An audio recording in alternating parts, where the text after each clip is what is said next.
Hi friends, जय जगन्नाथ। आज new एक फ्रेश वीडियो रे आपण मान को स्वागत। आज टॉपिक हो कि passport application has been granted and printing initiate. यही ऊपर आज वीडियोटी बना जाउची। जो मानकर पासपोर्ट प्रिंटिंग हवा को जाइछि बा प्रिंटिंग इनिशिएट हो जाइछि तो केते दिन से मानकर स्टेटस टी रही थाए और प्रिंटिंग को गले स्टेटस टी केते दिन चेंज हुए तो डिटेल्स यही ऊपर मु एनालिसिस करी।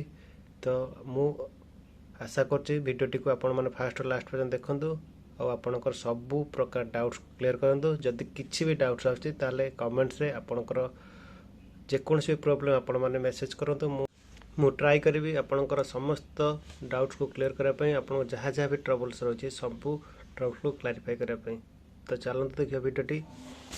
स्टेप 6 रे एई टाइप रे स्टेटस शो करता है कि police report has been submitted by SP office district आपन डिस्ट्रिक्ट थिबो and action for passport printing is initiate followed by lamination signing and quality check and dispatch. तो एई टाइप रो मेसेज जदि आपनकर स्टेटस रे शो करछि तो आपण माने खुशी हो जांतु कि आपनकर पुलिस वेरिफिकेशन रिपोर्ट क्लियर हो जाइछि और समस्त डॉक्यूमेंट्स जो वेरिफिकेशन थिला तो सब क्लियर हो जाइछि।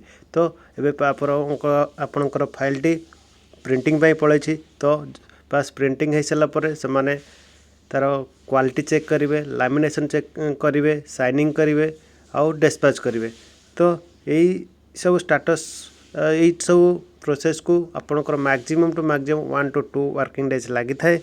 तो जदि आपनकर 1 to 2 वर्किंग डेज रे आपनकर स्टेटस टी चेंज हो नहीं तो आपण माने तांकर हेल्पलाइन नंबर जो आरपीओ भुवनेश्वर अच्छी तो हेल्पलाइन नंबर आपण माने कॉल करी आपनकर डाउट्स को क्लियर करंतु। केते दिन भितर आपनकर पासपोर्ट टी प्रिंट हो जिवो और स्टेटस टी चेंज हो। तो ये मिनिमम 1 to 2 वर्किंग डेज रे हो जाए और maximum to maximum 7 working days पर्यंत ये स्टेटस टी आपनकर रही थाए। तो यही टाइप रो स्टेटस आसले आपनकर मोबाइल को मध्य गोटे मेसेज आसी दै थाए।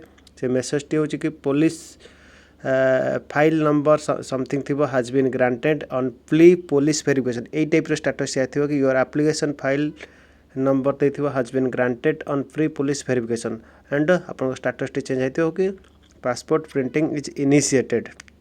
तो आपण माने जम्मा भी ओरिड होंतनी 1 to 2 वर्किंग डेज आपनकर पासपोर्ट रो नेक्स्ट स्टेटस टी प्रिंटेड हैज बीन प्रिंटेड हो जाइथिबो पासपोर्ट हैज बीन प्रिंटेड।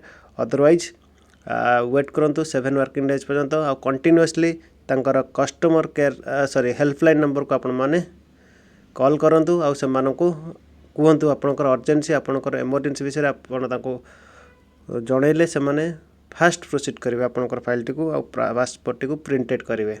तो बस एति पर्यंत मोर वीडियोटी थिला। तो मु आशा करछि आपनको वीडियोटी बहुत हेल्पफुल हेबो।